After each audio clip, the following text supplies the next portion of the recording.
कल्याण सिंह के निधन पर शोक संदेश जारी कर अलीगढ़ मुस्लिम यूनिवर्सिटी के वाइस चांसलर घिर गए। कई छात्र इसके खिलाफ पोस्टरबाजी पर उतर आए तो कुछ छात्र समर्थन में भी उतर गए। विरोध वाला poster Jaipur student of Aligarh Muslim university की तरफ से लगाया गया। इसमें किसी छात्र का नाम नहीं है।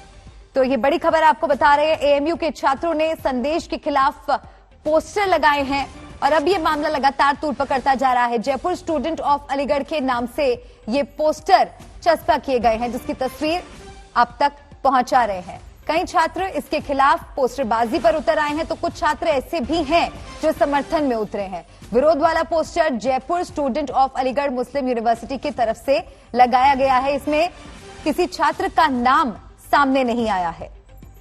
तो इस वक्त की ये बड़ी खबर आपको बता दें, कल्याण सिंह के निधन पर शोक संदेश जारी किया गया था। अलीगढ़ मुस्लिम यूनिवर्सिटी के वाइस चांसलर इस शोक संदेश को जारी करने के बाद अब घिरते नजर आ रहे हैं। कई छात्र इसके खिलाफ पोस्टरबाजी कर रहे हैं तो कुछ छात्र इसके समर्थन में भी उतर आए हैं। अब सवाल यही है कि क्या शोक संदेश का भी कोई धर्म होता है?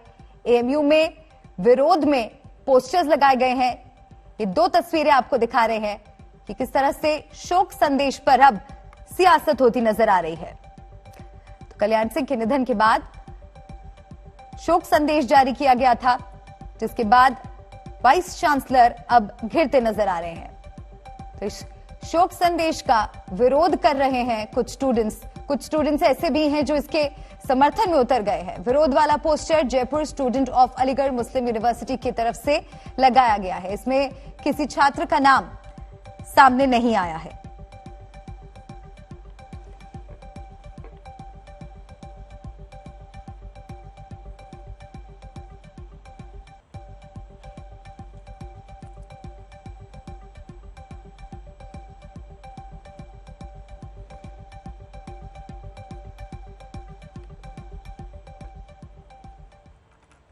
और इस बड़ी खबर से जुड़े भी अपडेट्स आप तक पहुंचाएंगे। रुक कर लेते हैं एक और बड़ी खबर का। पंजाब में कैप्टन अमरिंदर सिंह के खिलाफ एक बार फिर बगावत के शोर सुनाई देने लगे हैं। थोड़ी देर बाद पंजाब के बागियों के साथ पंजाब कांग्रेस के प्रभारी हरीश रावत मिलने वाले हैं। ये बैठक आधे घंटे बाद देहरादून में होगी। बागियों के प्रतिनिधिमंडल में 5 लोग हैं। पंजाब के मंत्री तृप्त राजेंद्र बाजवा, सुखजिंदर रंधावा, चरणजीत सिंह चन्नी और सुखविंदर सरकारिया, और जिनमें पंजाब कांग्रेस के सचिव परगट सिंह शामिल हैं। इस बैठक के बाद सभी कांग्रेस अध्यक्ष सोनिया गांधी से मुलाकात करेंगे। तो 4 तस्वीरें आपको दिखा रहे हैं किस तरह से, देखिए, कैप्टन के खिलाफ एक बार फिर बगावती सुर तेज हो रहे हैं। 4 मंत्रियों ने बिगुल फूंक दिया है बगावत का। 28 विधायकों को मोर्चा अब संभालना होगा। सोनिया से मुलाकात होगी नवजोत सिंह सिद्धू की, और बागियों से रावत की भी मुलाकात होनी है। कैप्टन अमरिंदर सिंह पंजाब के सबसे बड़े नेता हैं, पंजाब के मुख्यमंत्री हैं और उनके नाम के अधीन ही चौंदा है पंजाब कैप्टन दी सरकार का नारा लगाकर सारे विधायक बने। आज मंत्रियों को दिक्कत आ रही है 4.5 साल बाद, तो अपने पद से इस्तीफा देकर बाहर निकल जाना चाहिए खुद ही, क्योंकि जिसके ऊपर सवाल उठा रहे हो उसी ने 4.5 साल काम कर दिखाए हैं। जो वादे किए थे वो पूरे नहीं किए। इन सभी सवालों का जवाब जब देने का वक्त आया है तो प्रशांत किशोर की लिखी हुई स्क्रिप्ट के मुताबिक अब ये सारा ठीकरा जो है वो कैप्टन के ऊपर डालेंगे और ये कहेंगे कि जो कुछ नहीं हुआ उसके लिए कैप्टन अमरिंदर सिंह जिम्मेवार था, और हम अब नया कैप्टन लेके आ रहे हैं नवजोत सिंह सिद्धू के रूप में, जो आप अगले 5 साल में आपके जो जितने भी हमने वादे किए थे वो पूरा करेंगे। और इस खबर पर ज्यादा जानकारी के लिए बात करते हुए मेरे सहयोगी सत्येंद्र चौहान से चंडीगढ़ से मेरे साथ जुड़ रहे हैं।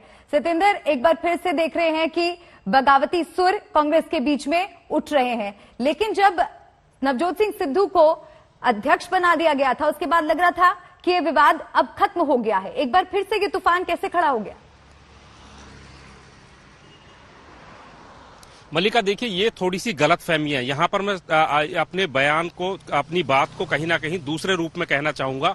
जिस दिन नवजोत सिंह सिद्धू को पंजाब कांग्रेस का अध्यक्ष बनाया था उस दिन तय हो गया था कि कांग्रेस में अब आपसी सुलह होना नामुमकिन है। और उसी दिन ये पटकथा लिख दी गई थी कि अब आने वाले चुनाव तक कैप्टन अमरिंदर सिंह और नवजोत सिंह सिद्धू का खेमा लगातार तकरार में ही रहेगा, और वही हो रहा है। नवजोत सिंह सिद्धू ने जब से अध्यक्ष बने हैं, यानी कि उनके अध्यक्ष बनने से पहले जो रार शुरू हुई थी वो खत्म होने का नाम ही नहीं ले रही है। और अभी मुझसे पहले जो बयान था, जो वक्ता बोल रहे थे, वो कह रहे थे कि ये कहीं ना कहीं एक पटकथा के रूप पर काम हो रहा है। अगर पंजाब के हालात को आप देखें तो 3 दिन पहले एक तस्वीर मीडिया के सामने आई थी जिसमें नवजोत सिंह सिद्धू, कैप्टन अमरिंदर सिंह को एक साथ खड़े हुए दिखाया गया था। और नवजोत सिंह सिद्धू इससे पहले भी 2 बार कैप्टन अमरिंदर सिंह से मिल चुके हैं। उन्होंने अपनी मांग सौंपी थी और उसके बाद बयान जारी किया गया था कि कैप्टन अमरिंदर सिंह ने वादे पूरे करने की बात कह दी है, यानी कि जो नवजोत सिंह सिद्धू चाहते थे उन वादों पर, उन पॉइंट्स पर कैप्टन अमरिंदर सिंह काम करने के लिए तैयार हो गए थे। लेकिन एकाएक क्या हुआ, और ये वही विधायक हैं, वही मंत्री हैं जिन्होंने नवजोत सिंह सिद्धू को अध्यक्ष बनाने के लिए कैप्टन अमरिंदर सिंह के खिलाफ झंडा बुलंद किया था। और एक बार फिर से वही विधायक और वही मंत्री एक थोड़े से समय के अंतराल के बीच में फिर से बगावत के मूड में आ गए हैं। तो जाहिर सी बात है ये कहीं ना कहीं स्क्रिप्टेड है, और इसमें कहीं ना कहीं पार्टी हाईकमान संक्षिप्त में अगर बता सके कि सिद्धू खेमे के जो बागी मंत्री हैं उनका मेन इश्यू क्या है, उनका मुद्दा क्या है?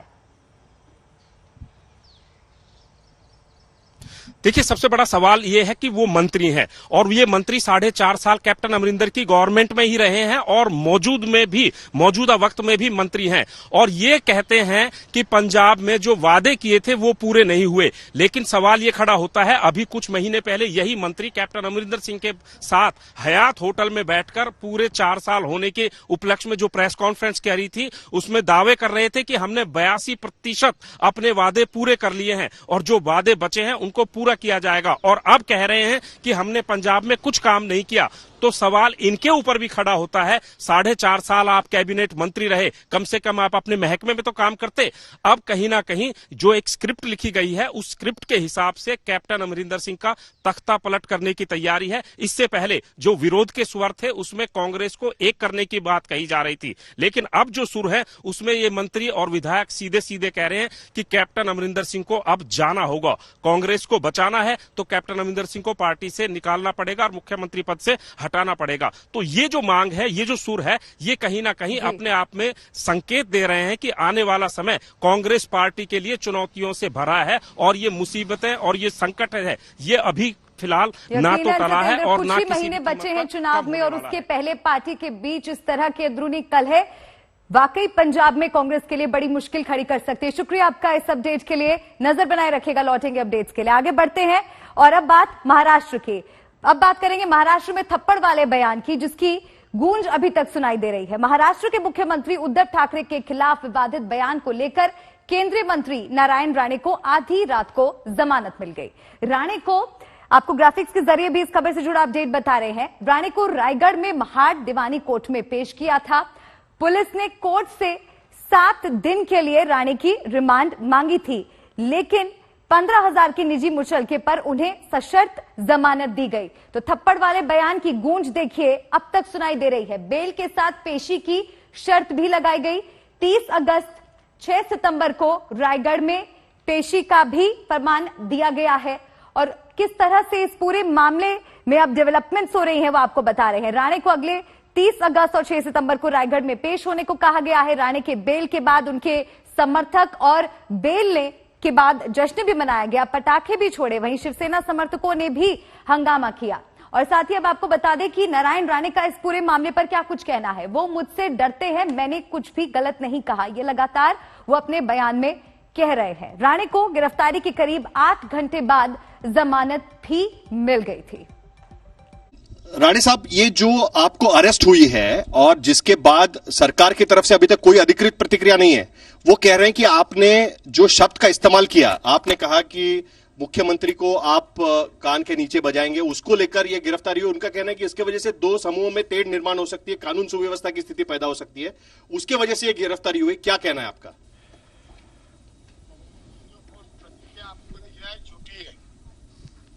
मैं कोई उसको अभी थप्पड़ मारूंगा ऐसा नहीं कहा। मैं ऐसा कहा, स्वतंत्र दिन की जानकारी हमारे मुख्यमंत्री को नहीं है, तो उस दिन में होता, उस स्वतंत्र दिन के दिन होता तो मैं वही थप्पड़ मारता कि उनको हमारे राष्ट्र की आजादी का तारीख मालूम नहीं, साल मालूम नहीं। उस दिन होता तो अभी मारूंगा ऐसा नहीं कहा, तो इसमें क्राइम नहीं होता। ये है जबरदस्ती मेरे को अरेस्ट किया जा रहा है और जबरदस्ती मेरे को कुछ मेरे जीवन को धोखा निर्माण करने का काम पुलिस लोग कर रहे हैं। 4 FIR आपके खिलाफ हुई है। बीजेपी राणे के बयान का खुलकर समर्थन तो नहीं कर रही, लेकिन गिरफ्तारी के खिलाफ जरूर उतरी। वहीं शिवसेना कानून का राज की बात कर रही है। पुलिस का इस प्रकार से उपयोग करना, ये सरकार एक प्रकार से पुलिस जीवी सरकार है, इस प्रकार का आज चित्र हमको दिखाई पड़ता है। और ये सारी कार्रवाई जो गैर कानूनी कार्रवाई चल रही है, इस गैर कानूनी कार्रवाई का हम निषेध करते हैं। आपको किसी ने कॉन्ट्रैक्ट दिया है क्या मुख्यमंत्री के ऊपर हमला करने का? तो महाराष्ट्र में लॉ एंड ऑर्डर सिचुएशन जो है वो कानून का राज चलता है महाराष्ट्र में। आप हमारे स्कूल से ही बाहर निकले हो, ये ओरिजिनल स्कूल हमारा है, अभी हमारे हाथ कानून से बंधे हैं क्योंकि हमारी सरकार है। 2 बार हमने आपको पराजित किया है चुनाव में, विधानसभा में, लोकसभा में। क्या आपकी इज्जत है महाराष्ट्र में, सबको मालूम है। लेकिन वो बीजेपी वाले आपके कंधे पर बंदूक रखकर हमारे ऊपर निशाना साधते हो। करिए कितना भी करिए। आपराधिक तत्व, मैं राजनीतिक तत्व नहीं कहूंगी इनको, आपराधिक तत्व भारतीय जनता पार्टी के कार्यकर्ताओं पर, ऑफिसेस पर हमला कर रहे हैं, पत्थरबाजी कर रहे हैं। प्रेस कॉन्फ्रेंस में भी कांग्रेस के मुखिया ने या तथाकथित पूर्व मुखिया ने एक शब्द उसके बारे में नहीं कहा। और ये क्यों हुआ? क्योंकि प्रधानमंत्री जी द्वारा प्रेरित जो कैबिनेट एक्सपेंशन हुआ, उसके बाद जो जनाशीर्वाद यात्रा निकली भारतीय जनता पार्टी की, उसमें बहुत सारा प्रेम, आशीर्वाद और सहयोग जनता जनार्दन का भारतीय जनता पार्टी के नेतृत्व के प्रति दिखाई दिया महाराष्ट्र में। इस बात से बौखलाहट इतनी हो गई है महाराष्ट्र सरकार में कि वो कानून की पूर्णतः धज्जियां उड़ा देंगे खुद सरकार में रहकर। बंगाल में हिंसक वातावरण बनाया गया राणे जी के जरिए, महाराष्ट्र में वही हालात बनाने का काम भारतीय जनता पार्टी करना चाहती है।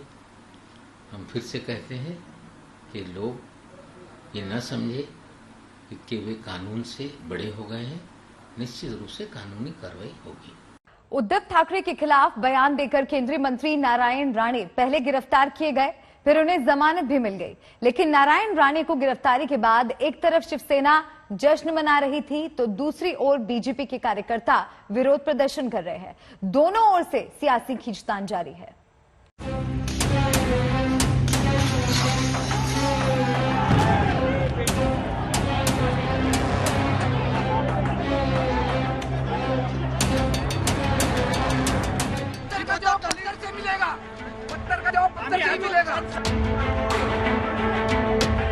ये तोड़फोड़, ये हंगामा, ये आगजनी, ये प्रदर्शन, ये शोर शराबा, ये सब दिन भर की बात थी। दिन भर का मतलब नारायण राणे की गिरफ्तारी के पहले की बात थी। गिरफ्तारी के पहले ही नासिक में बीजेपी दफ्तर पर पत्थर चलने लगे। शिव सैनिकों ने नासिक में बवाल मचा दिया। डोंबिवली में पुलिस से ही शिव सैनिक भिड़ गए। अमरावती में शिव सैनिकों ने बीजेपी के दफ्तर में आग लगा दी, कालिक पोती और जितनी तोड़फोड़ कर सकते थे पूरी की।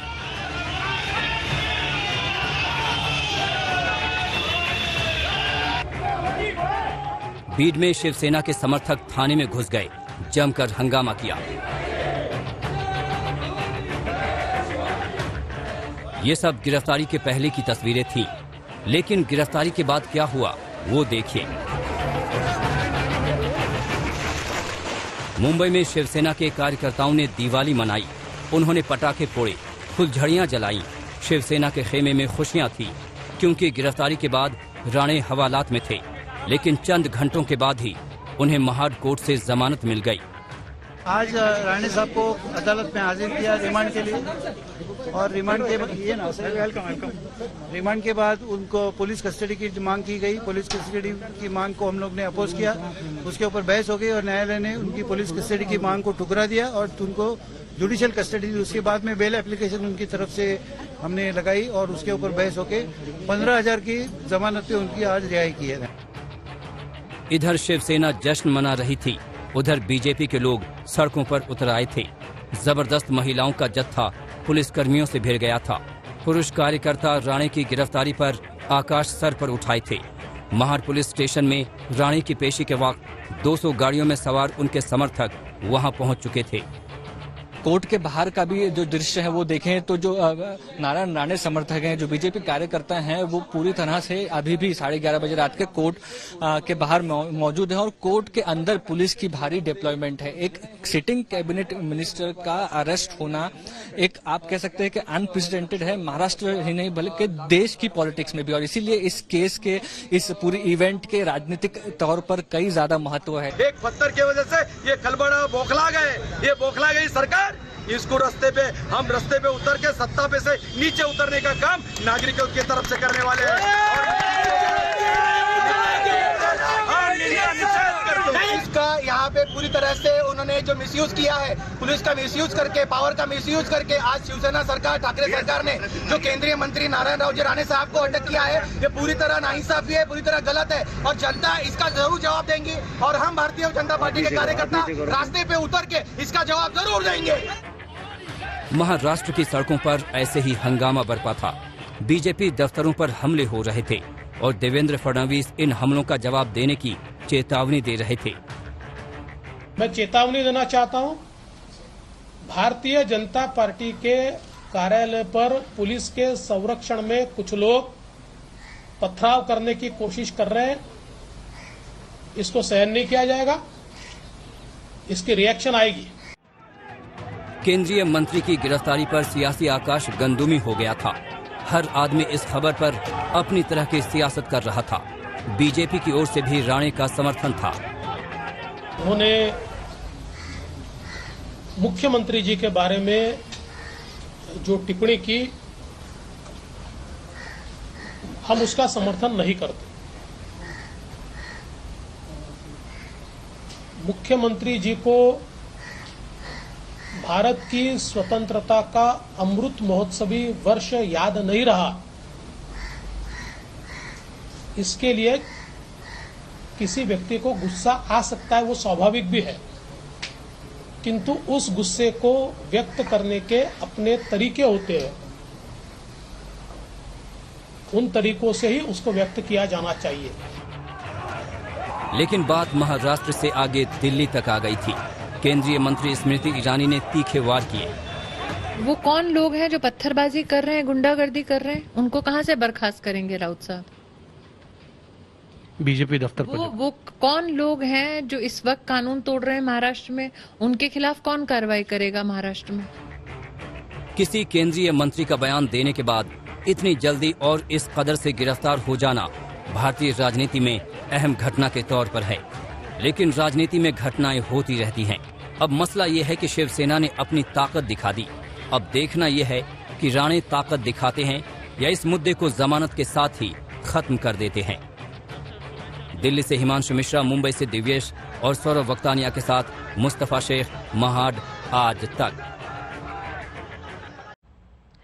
पंजाब में चुनाव सर पर है, लेकिन नवजोत सिंह सिद्धू का खेल जारी है। कैप्टन अमरिंदर सिंह के खिलाफ एक बार फिर सिद्धू गुट के बगावती बोल सामने आ रहे हैं। सिद्धू ने विधायकों और मंत्रियों के समर्थन वाली बैठक करके ये बता दिया है कि कैप्टन और सिद्धू की जंग अभी बाकी है। आखिर कब खत्म होगी कैप्टन और सिद्धू के बीच खींचतान? सिद्धू को पंजाब कांग्रेस का अध्यक्ष बना दिया गया। कैप्टन का सीएम का चेहरा बरकरार रखा गया, लेकिन जो दरार आलाकमान पाटने की कोशिश कर रहा था वो खत्म होने का नाम नहीं ले रही। सूत्रों की माने तो सिद्धू खेमा पंजाब में तख्ता पलट की तैयारी कर रहा है। कैप्टन अमरिंदर सिंह को सीएम पद से हटवाने के लिए सिद्धू गुट के 26 विधायक और 4 कैबिनेट मंत्री लामबंद हुए हैं। 4 कैबिनेट और 1 विधायक का डेलीगेशन दिल्ली में आलाकमान से मिलने की तैयारी कर रहा है। सूत्रों की माने तो ये दल सीएम बदलने की मांग कर सकता है, जिसमें अमरिंदर की नाकामियों को आला कमान के आगे रखा जाएगा। इसके लिए सोनिया गांधी से मुलाकात का वक्त भी मांगा गया है। फैसला तो साहब इस बात सीधी है कि ये सीएम साहब कांग्रेस को मार देना चाहते हैं, खत्म करना चाह रहे हैं कांग्रेस को। मैं तो फील करता हूँ ये कांग्रेस को फील खत्म कर रहे हैं। तो फिर आपने क्या मैं तो चाहता हूँ अगर ये सीएम साहब रिप्लेस होना चाहिए, मेरी राय है, सबकी राय ये थे कुछ ये सीएम साहब को रिप्लेस होना चाहिए, नहीं तो कांग्रेस नहीं बचेगी। इस मसले पर कैबिनेट मंत्री तृप्त राजेंद्र बाजवा के घर पर सभी असंतुष्ट विधायकों और मंत्रियों की बैठक हुई, जहां आगे की रणनीति पर चर्चा हुई। जिस जगह पर मौजूद हूं ये वही कोठी है जहां पर नवजोत सिंह सिद्धू ने कैप्टन अमरिंदर सिंह के खिलाफ बगावत शुरू करी थी और पहली बार इसी कोठी जो कि कैबिनेट मंत्री तृप्त राजेंद्र बाजवा की है, नवजोत सिंह सिद्धू ने यहां से बगावत का बिगुल बजाया था। अब 30 विधायक जिनमें 3 कैबिनेट मंत्री भी शामिल हैं, एक बार फिर से कैप्टन अमरिंदर सिंह के खिलाफ आए हैं और उन्होंने अब की बार साफ कर दिया है कि आर पार होकर रहेगी और उन्होंने ये कहा है कि कैप्टन अमरिंदर सिंह पर उनको रत्ती भर भी भरोसा नहीं है। हालांकि पार्टी के कई नेता अभी भी किसी भी तरह की बगावत से इनकार कर रहे हैं। ऐसा नहीं है, ये कोई नंबर गेम नहीं है, पूरी कांग्रेस इकट्ठी है और पूरी कांग्रेस चाहती है पंजाब के मसले हल हों। पंजाब की सियासत कांग्रेस के लिए लगातार मुश्किलें पैदा कर रही है। चुनाव सिर पर है, लेकिन आंतरिक कलह खत्म होने का नाम नहीं ले रही। सत्येंद्र चौहान, चंडीगढ़, आज तक। अफगानिस्तान पर तालिबान के नए फरमान की अफगानिस्तान में इस वक्त काफी उठापटक और अशांति का नया दौर शुरू हो चुका है। तालिबान ने नया हुक्म जारी किया है जिसके तहत अफगानियों के देश छोड़ने पर पाबंदी लग जाएगी। तालिबानी सूत्रों के मुताबिक कई देश अपने विमान के जरिए अफगानियों को देश से बाहर ले जा रहे हैं। तालिबान ने एयरपोर्ट की कुछ रूट बंद कर दिए हैं और सुरक्षित गलियारा सिर्फ विदेशियों के लिए ही होगा। उधर 31 अगस्त की डेडलाइन पर तालिबान बनाम अमेरिका और दूसरे देशों में तनातनी की जमीन तैयार कर रही है। तालिबान देश खाली करने की डेडलाइन पर अड़ा है तो बाकी देश वक्त की मांग पर अड़े हैं और अमेरिका की तरफ से भी यही बयान दिया गया है कि ताइस्फाना अमेरिका ने बल कार हम कई से कल इज़्दिहाम डेरीगी नो दुई फैरोना कई डज़े कई बेरहमी सर खलक तर गोलो ऐलान निसी दगा हालत नम से दुई निजात पैदा की इस्लामी इमारत हादसा कई से आगा बिरुबार काम की आवा टोल खलक तस मैदान की जमा दी और टोल तेवजल बिया हम द तासे द लारेना इत्मीनान वर्को सिलास खपल कोरोना ता खपल आराम ज़वन तरा वगरजी और खपल आदि ज़वंदो के हिस्स डबल खतर चाहता मुतवज्जे नदा आमुक दोष पर इत्मीनानो डाड वर्को। We agreed that we will continue to our close cooperation to get people out as efficiently and safely as possible. We are currently on a pace to finish by August the 31st. The sooner we can finish, the better. Each day of operations brings added risk to our troops. But the completion by August 31st depends upon the Taliban continuing to cooperate and allow access to the airport for those who were transporting out and no disruptions to our operations. सुना Joe Biden को, जो कि ये बता रहे थे कि 31 अगस्त से पहले इवैक्यूएशन का काम पूरा करने की कोशिश लगातार की जा रही है और कोशिश यही रहेगी कि उसके पहले ही हो जाए, क्योंकि जितनी लंबे वक्त तक अमेरिकी ट्रूप्स वहां पर रहेंगे उतना ही खतरा उन पर बना रहेगा। तालिबान से लोगों को बाहर निकालने का काम युद्ध स्तर पर जारी है, लेकिन इस पर एक बड़ा विवाद खड़ा हो गया है। तालिबान का आरोप है कि अमेरिकी विमानों से बड़ी तादाद में अफगानी लोगों को भी ले जाया जा रहा है और तालिबान को यह बर्दाश्त नहीं। तालिबान का कहना है कि अफगानिस्तान को अपने डॉक्टरों, इंजीनियरों और शिक्षित लोगों की जरूरत है, इसे बाहर ले जाना गलत है। तालिबान ने कहा है कि विदेशियों को अफगानिस्तान से निकलने के लिए जो सुरक्षित गलियारा दिया गया है उसे स्थानीय अफगानियों को इस्तेमाल करने की इजाजत नहीं दी जाएगी। स्थानीय लोगों के लिए एयरपोर्ट जाने का रास्ता बंद कर दिया गया है। तो जिस तरह से रेस्क्यू ऑपरेशन पर तकरार हो रही है वो आपको बता रहे हैं। तो 31 अगस्त की डेडलाइन भी अफगानिस्तान में तनाव की नई वजह है। तालिबान दूसरे देशों को अपने लोगों को निकालने के लिए 31 अगस्त से आगे का वक्त नहीं देने पर अड़ा है, लेकिन इतने कम वक्त में ऑपरेशन पूरा करना संभव नहीं। अमेरिका समेत बाकी देश वक्त को लेकर तालिबान के सामने खड़े हैं।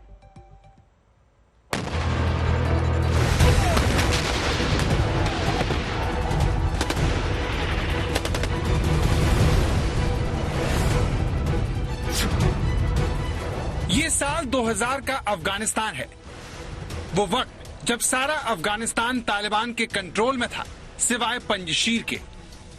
अब 12 साल बाद का अफगानिस्तान देखिए। वो दौर जब अफगानिस्तान अमेरिकी फौज के हवाले था, काबुल में सरकार थी और हामिद करजई राष्ट्रपति थे। इस वक्त तालिबान अफगानिस्तान के पाकिस्तान से लगे इलाकों में मजबूत था, लेकिन पंजशीर उसके प्रभाव से कोसों दूर था। साल 2021 तालिबान की वापसी के साथ पूरा अफगानिस्तान तालिबान के शिकंजे में है सिवाय पंजशीर के। पंजशीर तालिबान के खिलाफ वो किला है जो अब भी तन कर खड़ा है। जब सारे अफगानिस्तान ने तालिबान के आगे सिर झुका दिया है, तब पंजशीर तालिबान को झकझोर रहा है। इसीलिए तालिबान ने रविवार को इस खूबसूरत सूबे को जीतने के लिए अपने आतंकवादियों के जत्थे को बहुत जोर शोर से रवाना किया।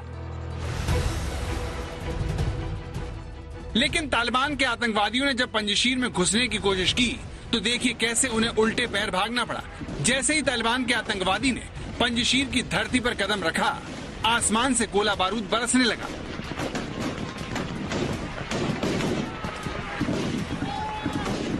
तालिबान को सबक सिखाने वाला पंजशीर क्या है, अब उसे समझने के लिए दूसरा वीडियो भी देख लीजिए। 12 सेकंड के इस वीडियो में तालिबान के आतंकवादी एक गाड़ी के पास खड़े हैं, लेकिन देखते ही देखते तालिबानी मिट्टी में मिल जाते हैं। तालिबान के लिए तस्वीर किसी झटके से कम नहीं है, क्योंकि जो तालिबान अमेरिकी फौज के हथियारों से लैस हो चुका हो, जिसके पास अमेरिकी अटैक हेलीकॉप्टर और टैंक हो, वो तालिबान पंजशीर में आकर चींटियों की तरह क्यों कुचला जा रहा है।